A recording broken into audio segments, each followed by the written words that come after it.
विद्यार्थी मित्रांनो, महत्त्वाची सूचना अशी की माननीय शालेय शिक्षण मंत्री वर्षा गायकवाड यांनी 25% अभ्यासक्रमात कपात केलेली आहे. प्रस्तुत पाठामध्ये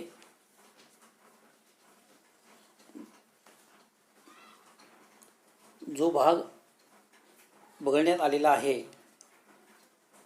जो घटक, त्याची पूर्ण माहिती हे प्रकरण पूर्ण झाल्यानंतर त्याची तुम्हाला सोबत माहिती दिली जाईल.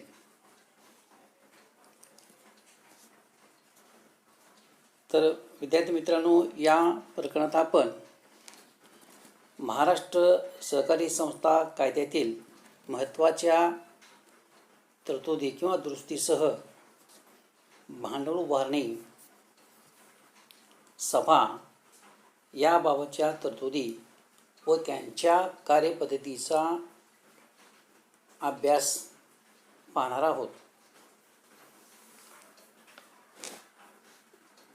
घटक 4.2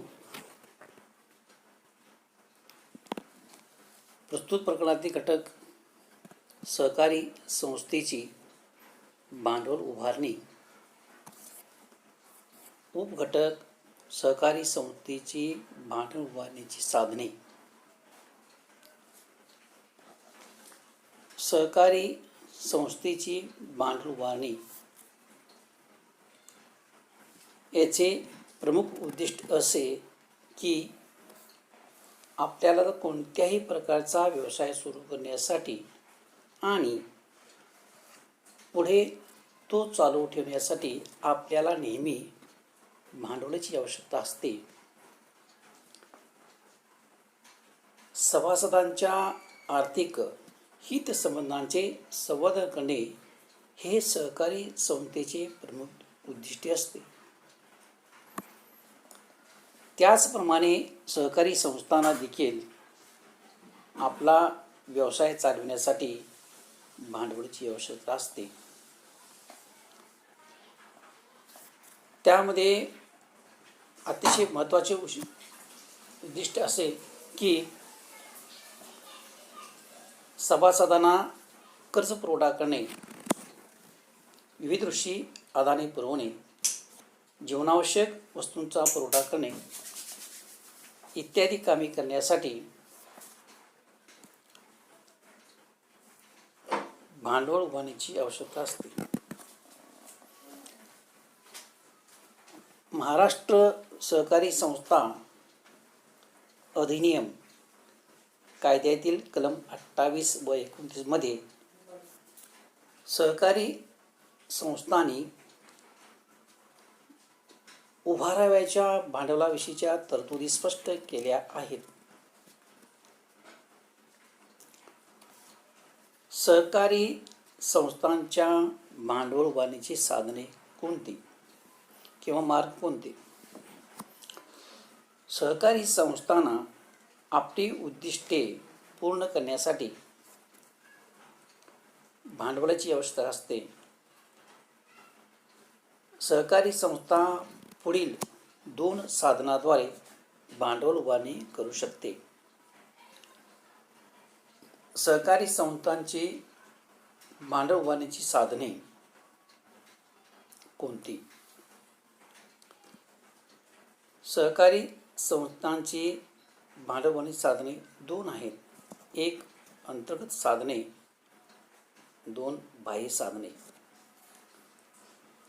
अंतर्गत साधने हा जो भाग आहे त्यातील भाग भांडवल, प्रवेश शुल्क, राखीव निधी, सभा ठेवी हा भाग पूर्णपणे वगळण्यात आलेला आहे.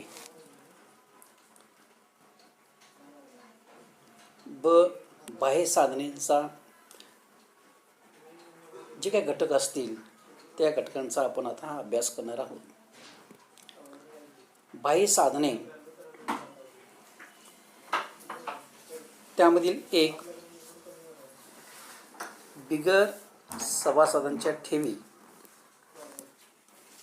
2 कर्जे व अग्रिमे, 3 कर्ज रोख्यांची विक्री 4. सरकारी अनुदान व मदत 5. देणग्या व बक्षिसे.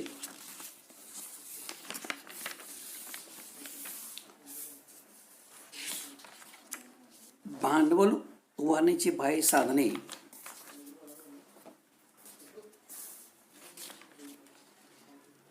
याचा अर्थ असा की सभासदाव्यतिरिक्त जो पैसा बाह्य व्यक्ती किंवा वित्तीय संस्थांकडून अथवा शासनाकडून उभारला जातो त्याला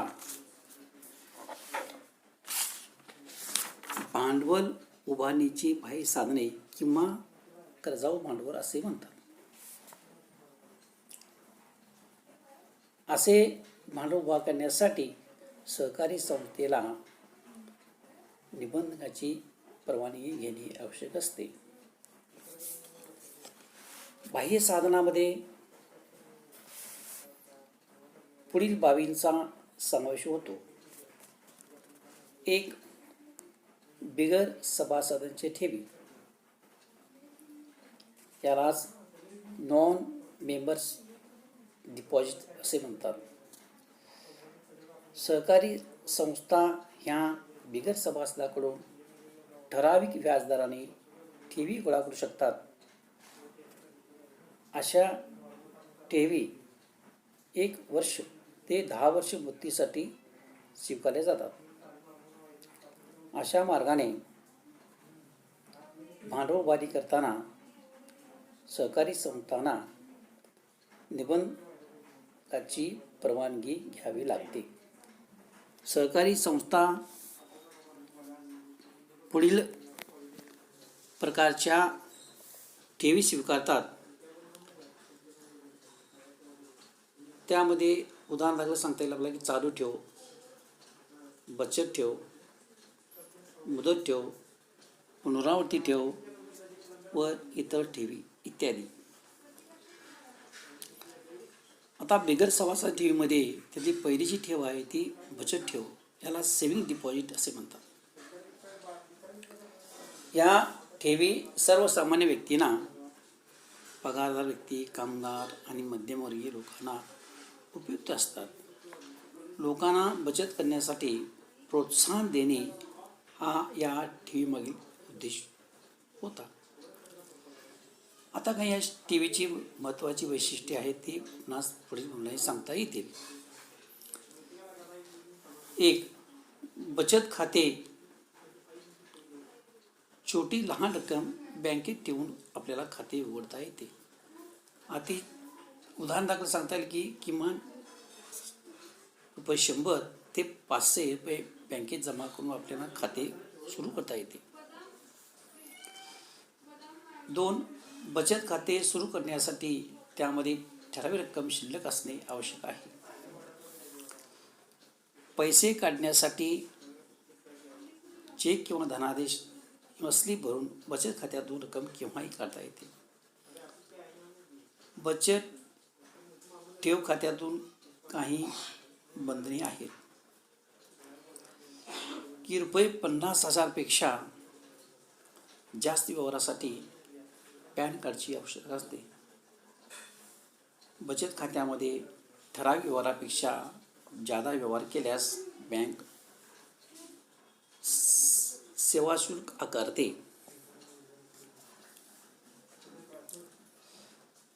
बचत ठेवीवर अधिविकास सवलत मिळत नाही. मात्र धनादेश, ATM card, net banking, mobile banking, NEFT अशा सुविधा उपलब्ध आहेत. बचत ठेवीवर ठराविक दराने साधारणतः 4 ते 5% वार्षिक व्याज दिले जाते.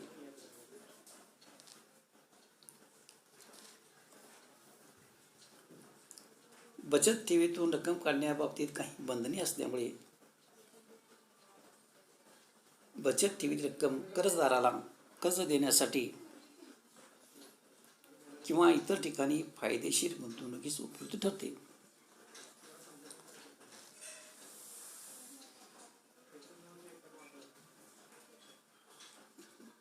बचत ठेव क्रमांक 2 चालू ठेवी यालाच करंट डिपॉझिट असे म्हणतात. या भांडवल उभारणीची बाह्य साधने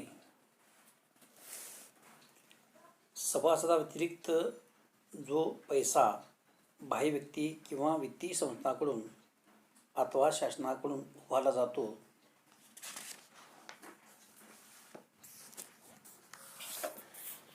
त्याला भांडवल उभारण्याची साधने किंवा कर्जाऊ भांडवल असे म्हणतात. असे भांडवल उभारण्यासाठी सहकारी संस्थेला निबंधकाची परवानगी आवश्यक असते.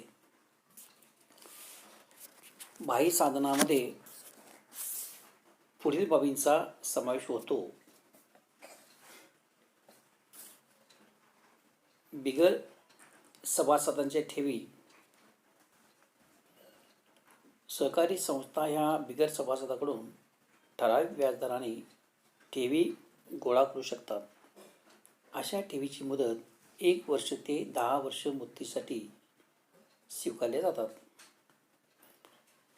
अशा मार्गाने भांडवल उभारणी करताना सहकारी संस्थांना निबंधकाची परवानगी घ्यावी लागते.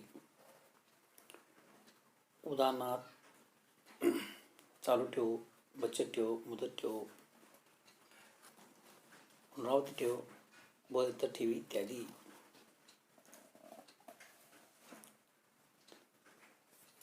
एक बचत ठेवी.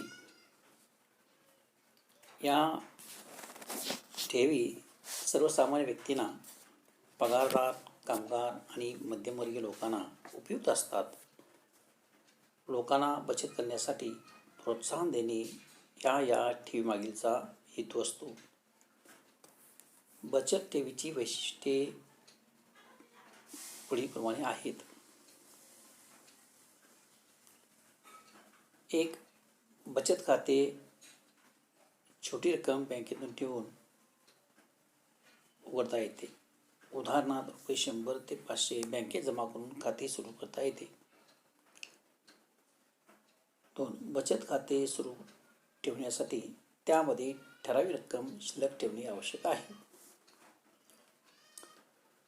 3. पैसे काढण्यासाठी धनादेश व स्लिप भरून बचत खात्यातून रक्कम केव्हाही काढता येते. बचत ठेव खात्यातून रक्कम काढण्यावर कोणतीही बंदी नसतात. 4. बचत ठेवीवर अधिविकर्ष सवलत मिळत नाही.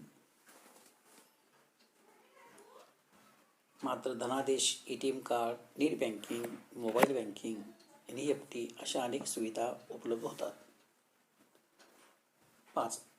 बचत ठेवीवर ठराविक दराने साधारणतः 4 ते 5% वार्षिक व्याज दिले जाते. असे व्याज महिन्यातील जी रक्कम शिल्लक असते त्या रकमेवर दिले जाते. 2. चालू ठेवी. या ठेवी व्यापारी व व्यावसायिकांना उपयुक्त असतात. व्यावसायिकांचे सर्व आर्थिक व्यवहार सुलभतेने करता यावेत यासाठी विविध सुविधा बनवणे या ठेवीमागीलचा मुख्य हेतू असतो. या ठेवीची वैशिष्ट्ये पुढीलप्रमाणे आहेत. 1. चालू खाते. व्यवसाय संस्था, कंपनी किंवा संस्थेच्या नावाने खाते उघडले जाते. वैयक्तिक नावाने हे खाते उघडले जात नाही. 2. चालू ठेवीत दैनंदिन व्यवहारात कितीही वेळा रक्कम ठेवता येते आणि काढता येते. या खातेदाराला खात्यातून चेकद्वारे रक्कम केव्हाही काढता येते. 3. हे खाते उघडल्यानंतर खातेदाराला पैसे भरण्याच्या पावतीचे पुस्तक किंवा धनादेश पुस्तक दिले जाते. 4. चालू ठेवीवर काही अटी व शर्तीवर बँक अधिविकर्ष सवलत देते.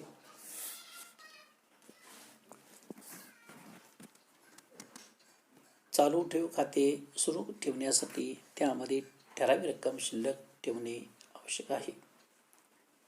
7. धनादेश, हुंडी, ड्राफ्ट्स, लाभांश, अधिपत्रे इत्यादी चालू खात्यामध्ये रक्कम जमा करता येतात. 3. मुदत ठेवी. लोकांकडून असणारी जादा शिल्लक रक्कम बँकेतील या खात्यामध्ये ठेवून अधिक व्याज मिळवण्याच्या उद्देशाने मुदत ठेव खाते उघडले जाते आणि निश्चित रक्कम विशिष्ट कालावधीसाठी ठेवली जाते. अशा ठेवींना मुदत ठेवी असे म्हणतात.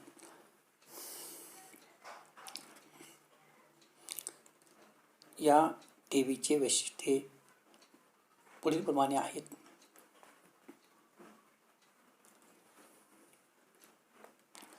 1. विशिष्ट कालावधीसाठी ठेवलेल्या मुदतीतून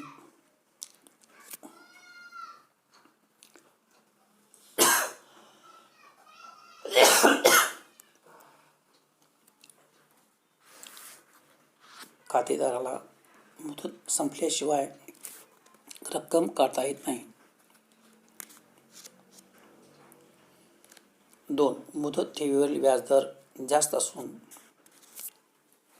अशा ठेवीवर व्याज हे दरमहा, तिमाही, सहामाही, वार्षिक किंवा मुदत संपल्यावर कोणत्याही एका पद्धतीने दिले जाते. 3. मुदत ठेवीवर बँकेला पूर्वसूचना देऊन मुदत ठेवीची संपूर्ण रक्कम मुदतीपूर्वी काढू शकतो. 4. मुदत ठेवीदाराला बँकेमार्फत मुदत ठेव पावती दिली जाते. धनादेश पुस्तक किंवा पासबुक दिले जात नाही. 5. मुदत ठेवीचा कालावधी पूर्ण झाल्यानंतर बँक मुदत ठेवीदाराला ठेवीची रक्कम व्याजासह देते. आणि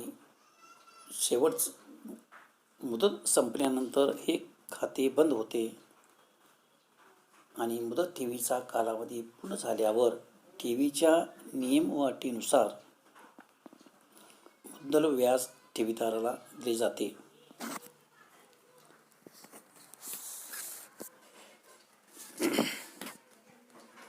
4. पुनरावृत्ती ठेवी. ज्या ठेवीत दरमहा विशिष्ट रक्कम विशिष्ट कालावधीसाठी संचित करण्यात येते अशा ठेवीस पुनरावृत्ती किंवा आवर्ती किंवा संचित ठेव असे म्हणतात. नियमितपणे लोकांना बचती सवय लावणे, ठेवीदाराला नियोजित करण्यासाठी या ठेवीचा उपयोग व्हावा या ठेवीमागचा उद्देश आहे. 1 वर्ष ते 5 वर्ष मुदतीसाठी हे खाते उघडता येते. अशा ठेवीचे वैशिष्ट्ये पुढीलप्रमाणे आहेत. 1. अशा ठेवीमध्ये लहान रक्कम दरमहा ठेवली जाते. उदाहरणार्थ ₹100 किंवा त्यापेक्षा जास्त. या ठेवीचा व्याजदर बचत ठेवीपेक्षा अधिक परंतु मुदत ठेवीपेक्षा तुलनेने कमी असतो. 4. पुनरावृत्ती ठेवीचा ठराविक कालावधी पूर्ण होण्यापूर्वी व्याज दिले जात नाही.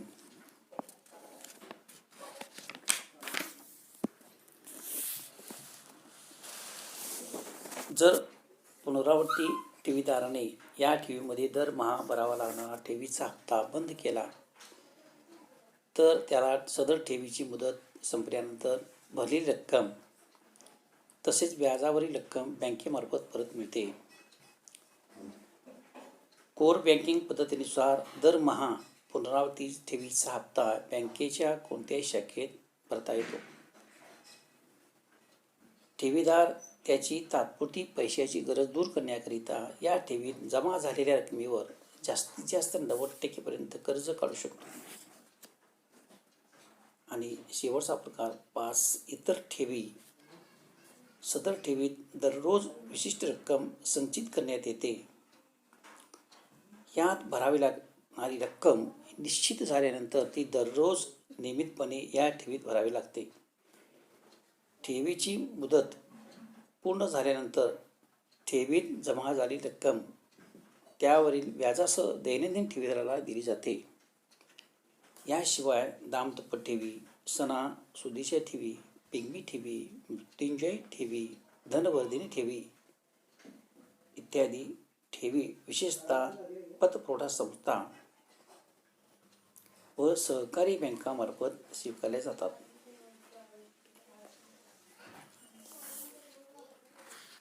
अशी खाती स्वीकारताना KYC नियमावलीचे पालन करणे आवश्यक आहे.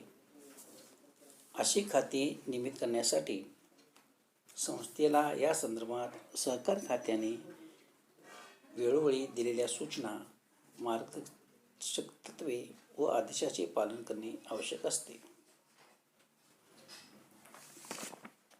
बाह्य साधने यातील दुसरा प्रकार कर्जे व अग्रिम. सहकारी संस्थांना व्यवसायासाठी कर्ज व अग्रिमे या मार्गाने भांडवल उभारून व्यवसायासाठी लागणाऱ्या भांडवलाची कमतरता भरून काढावी लागते.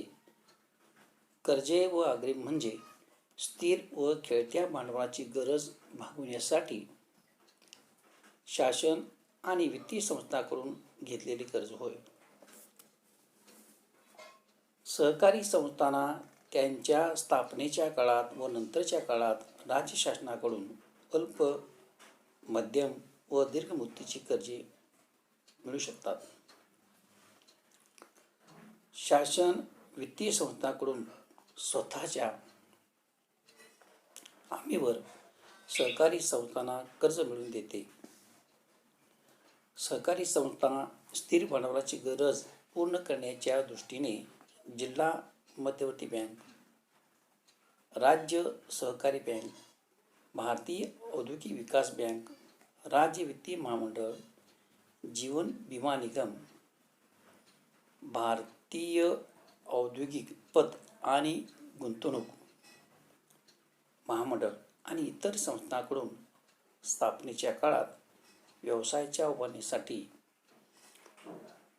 मालमत्तेच्या तारणावर कर्ज घेतात.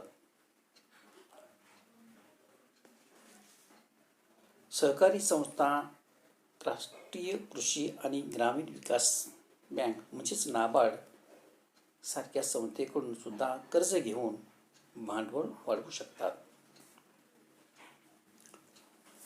सहकारी संस्थांना कर्जाच्या मुदतीनुसार पुढील 3 प्रकारची कर्जे मिळतात. 1.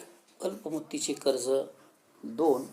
मध्यम मुदतीचे कर्ज आणि 3. दीर्घ मुदतीचे कर्ज. क्रमांक 1. अल्पमुदतीचे कर्ज की ज्याची मुदत 3 महिने ते 15 महिने या कालावधीसाठी दिली जातात त्यांना अल्पमुदतीचे कर्जे किंवा कमी मुदतीचे कर्जे असे म्हणतात. शेतकऱ्याला शेती खर्चासाठी शेतीची मशागत करणे, बी बियाणे, खते, औषधे, मजुरी, जनावरांसाठी खाद्य इत्यादी गरजा भागवण्यासाठी पैसे लागतात.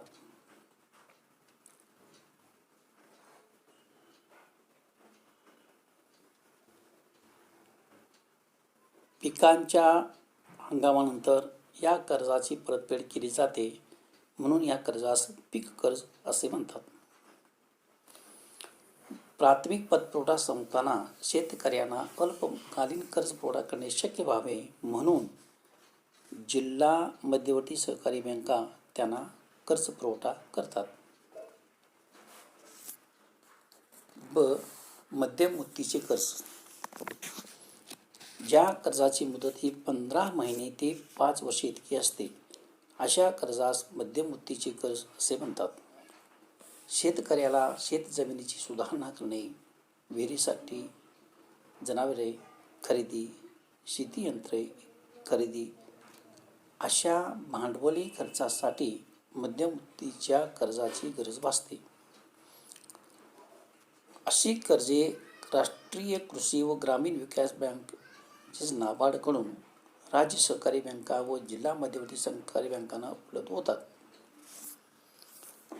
जिल्हा मध्यवर्ती सहकारी बँका ह्या प्राथमिक सहकारी पतपुरवठा संस्थांना अशी कर्जे देतात.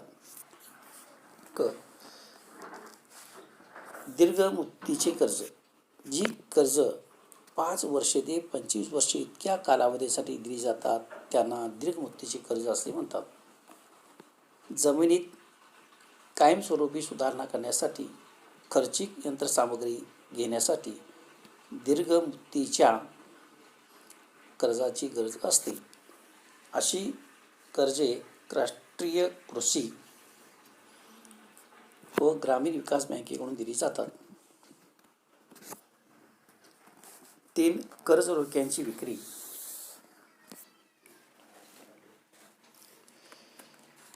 ज्या दस्तऐवजाद्वारे सहकारी संस्था आपण कर्ज घेतल्याची लेखी कबुली देते त्यास कर्ज रोखा असे म्हणतात. कर्ज रोखा ही कर्ज घेतल्याची कबुली देणारी पावती असते.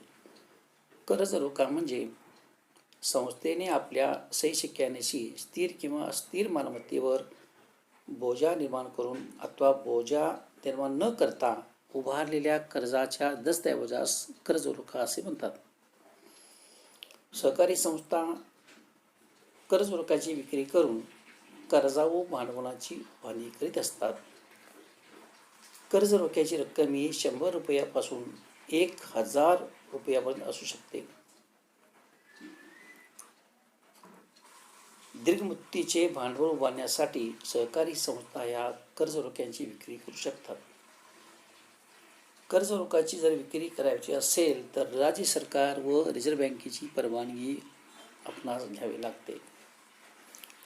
कर्ज रोखेधारकांना मतदानाचा अधिकार असल्यामुळे ते सहकारी संस्थेच्या व्यवस्थापनात भाग घेऊ शकत नाहीत. संस्थेच्या स्थिर मालमत्तेच्या तारणावर हे कर्ज रोखे विक्रीस काढण्यात येतात. कर्ज रोखे हे सुरक्षित व असुरक्षित अशा दोन्ही प्रकारचे असतात. सुरक्षित कर्ज रोखे हे सहकारी संस्थेच्या मालमत्तेवर बोजा निर्माण करतात. सहकारी संस्थेला एखाद्या वर्षी जर नफा झाला नाही तर कर्ज रोख्यावर नियमित दराने व्याज दिले जाते. राज्य सरकार, केंद्र सरकार, शिखर संस्था, स्टेट बँक ऑफ इंडिया इत्यादी संस्था कर्ज रोखे विकत घेऊन सहकारी संस्थांची भांडवलाची गरज भागवितात.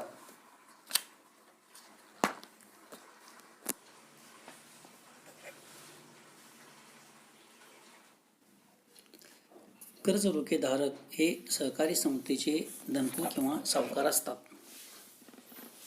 त्यांना सहकारी संस्थेमध्ये कोणती मालकी हक्क नसते. कर्ज रोखे भांडवल हे भांडवल उभारण्याचे दुय्यम वित्तीय साधन होय. 4. सरकारी अनुदान व मदत. राज्य शासन राज्यातील सहकारी संस्थांना अनुदान व आर्थिक मदत देऊन सहकार्य करीत असते. राज्य सरकार व केंद्र सरकार सहकारी संस्थेचे भाग विकत घेऊन भाग भांडवलात सहभागी होत असते. सामान्यपणे सहकारी संस्थेच्या स्थापना काळात जागा खरेदी करता यावी व स्वतःची इमारत बांधता यावी यासाठी राज्य शासन अनुदान देते. ग्रामीण आणि तालुका पातळीवर कार्य करणाऱ्या सहकारी संस्थांना देखील शासन आर्थिक मदत देत असते. सहकारी संस्थेला मिळालेल्या अंकेक्षण वर्गानुसार शासन अनुदान देत असते. राज्य सरकार सहकारी संस्थांना प्रत्यक्ष अगर अप्रत्यक्ष रीतीने अर्थसहाय्य करीत असतात. सहकारी संस्थांच्या भागभांडवलाची खरेदी, कर्ज रोख्यांची खरेदी, दीर्घकालीन कर्जासाठी सहकारी संस्थांना हमी देणे, सवलतीच्या व्याजाने कर्ज देणे इत्यादी. 5. देणगी व बक्षिसे. सहकारी संस्थांना देणग्या व बक्षिसे स्वीकारण्याचा अधिकार आहे. व्यक्ती, संस्था अथवा सरकारकडून सुद्धा देणग्या मिळू शकतात. नगरपालिका, महानगरपालिका, पंचायत समिती, ग्रामपंचायत, जिल्हा परिषद इत्यादी संस्था सहकारी संस्थेस आर्थिक मदतीपोटी देणग्या देतात. अशा देणग्या रोखीत अथवा मालमत्तेच्या स्वरूपात असू शकतात. उदाहरणार्थ जागा असेल, इमारत, फर्निचर, कपाटे इत्यादी. तसेच रोख रक्कम देणगी म्हणून घेण्यात येते. सहकारी संस्थेला अनुदान व देणग्या या कायमस्वरूपी मिळत असतात. सहकारी संस्थेला मिळालेल्या अशा देणग्यामुळे सहकारी संस्थेचे भांडवल वाढते.